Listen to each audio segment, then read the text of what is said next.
Everyone welcome back to my channel beauties by Sharmishtha. অনেক দিন পর মেকআপের ভিডিও নিয়ে চলে এসেছি, কারণ এত গরম ছিল, গরমের মধ্যে একেবারে মেকআপ করা যাচ্ছিল না। আমাদের বাড়িতে এসি নেই, সেই কারণে মেকআপ করলেই গলে গলে পড়ে যাচ্ছিল।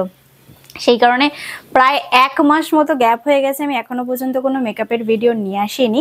তো আজকের লুকটা দেখো তো কেমন লাগছে। আজকে কিন্তু গরম স্পেশাল একটা মেকআপ লুক নিয়ে এসেছি। যাদের প্রচন্ড ঘাম হয়, সোয়েট হয়, তার সাথে কিন্তু মুখটা কেকি হয়ে যায়, কোনোভাবে মেকআপটা স্টে করাতে পারো না। দেখো মেকআপটা কত মিষ্টিভাবে স্টে করেছে। আমি কিন্তু শুধুমাত্র ব্লু হেভেনের প্রোডাক্ট দিয়ে মেকআপ লুকটা কমপ্লিট করেছি। তো চলো দেখে নেওয়া যাক এত মিষ্টি লুক আমি কিভাবে কমপ্লিট করি। আজকে কিন্তু আমি প্রপার স্কিন কেয়ার করেই মেকআপ করতে বসেছি, তাই জন্য প্রথমেই প্রাইমারটা ব্যবহার করে নিলাম। স্কিন কেয়ার বলতে ফেস ওয়াশ, ফেস টোনার এবং ময়শ্চারাইজার। তারপরে ব্যবহার করলাম ব্লু হেভেনের প্রাইমার। এটাকে ভালো করে আমার টি জোনে ফোকাস করে অ্যাপ্লিকেশন করে নেওয়ার পরে ব্লু হেভেনের একটা আইশ্যাডো প্যালেট থেকে ব্ল্যাক কালারের শেডকে নিয়ে আমার আইব্রোটাকে ফিল করে নিলাম। আর কনসিলারের জন্য ব্লু হেভেন ইউজ করছি। তো কনসিলারটা আমার চোখের ওপরে অ্যাপ্লিকেশন করে নিচ্ছি। করে নেবার পরে ব্লেন্ডিংয়ের পালা। ব্লেন্ডিংটা খুব ভালো করে করবে, এমনিতেই গরম, তার মধ্যে ব্লেন্ডিং খারাপ হলে কিন্তু কাজে কিছুই দেবে না। ফাউন্ডেশন ব্যবহার করছি ডট ডট করে ফুল ফেসে। যতটুকু প্রয়োজন ততটুকুই ব্যবহার করো, ওভার ব্যবহার করার প্রয়োজন নেই, এতে বেশি ঘাম হওয়ার চান্সেস থাকে। ফাউন্ডেশন ইউজ করার পর 1 থেকে 2 মিনিট একটুখানি ওয়েট করে নেবে। তারপরে কম্প্যাক্ট পাউডার ব্যবহার করা স্টার্টিং করবে। কম্প্যাক্ট পাউডার কিন্তু ফুল ফেসে ব্যবহার করবে এবং প্রথমে ডট ডট করে ব্যবহার করার পর যেমন ঝাঁটা দিয়ে মুখ পরিষ্কার করা হয় ঠিক সেইভাবে কিন্তু পরিষ্কার করে নেবে। চোখের ওপরও ব্যবহার করতে একেবারে ভুলবে না। নাকটাকে বরাবর আমি কন্ট্রোলিং করি, তোমরা হয়তো জানো যারা আমার পুরনো ভিডিও দেখতে।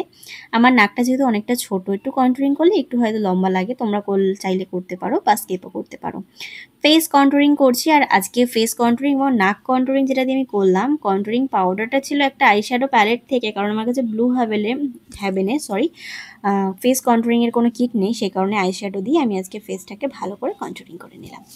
কন্ট্রোলিং করে নেওয়ার পর আমার ফেভারিট পার্ট সেটা হলো ব্লাশার। ব্লাশারের জন্য মিনি ব্লাশারটা ব্যবহার করছি।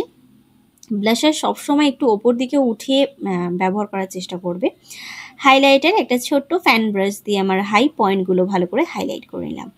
আমার কাছে ব্লু হেভেনের হ্যাভক কিছু আইশ্যাডো প্যালেট নেই, যেটা রয়েছে সেটা দিয়ে আই মেকআপটা স্টার্টিং করলাম।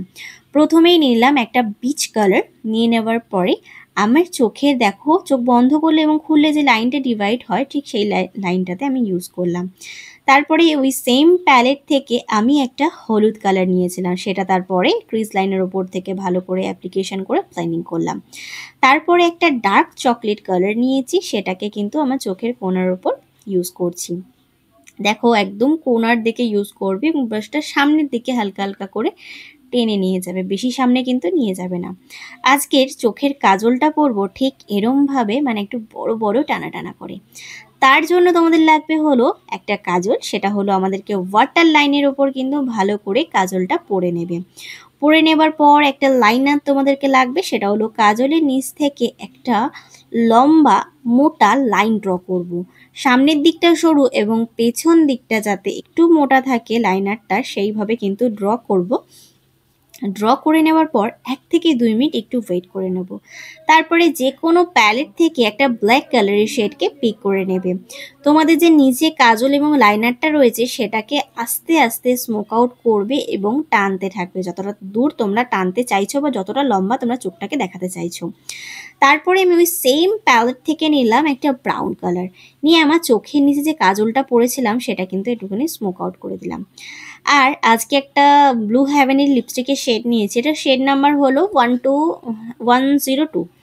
লিপস্টিকটা পরে নেওয়ার পর আমি কিন্তু আজকে আইল্যাশ পরেছি। তারপরে কিন্তু মেকআপ ফিক্সার দিয়ে আমার মেকআপটাকে ফিক্স করে তো ফাইনালি আমি কিন্তু শাড়ি পরে চলে এসেছি। এটা ডাক বাক্সের এক কোণে সাদা খামের না লেখা নাম এঁকেছে তার গানে। সেই চিঠি যত লেখা থাকে একা একা সেই গানের। আশা করবো তোমরা দেখতেই পারলে। তোমাদের যদি আরো কোনো মেকআপের ভিডিও দেখতে ইচ্ছে করছে যে যে টপিকের ওপর, সেগুলো কিন্তু আমাকে অবশ্যই জানাতে পারো। আমি চেষ্টা করবো তোমাদের জন্য ভিডিওগুলো নিয়ে আসার। আজকের ভিডিওটিকে আমি এখানেই সমাপ্ত করলাম। আশা করবো আজকের ভিডিওটি তোমাদের ভালো লেগে যাবে এবং কাজে লেগে যাবে। যদি ভিডিওটি তোমাদের কোথাও ভালো লেগে থাকে তাহলে please like, share and subscribe to my channel. Subscribe করাবে, ছোট একটা বেল বাটন আছে ওটাকে হিট করে দিও, যাতে আমি কোনো নতুন ভিডিও দিলে সবার আগে নোটিফিকেশনটা তোমার কাছে আসতে পারে। Please subscribe to my channel. Thank you.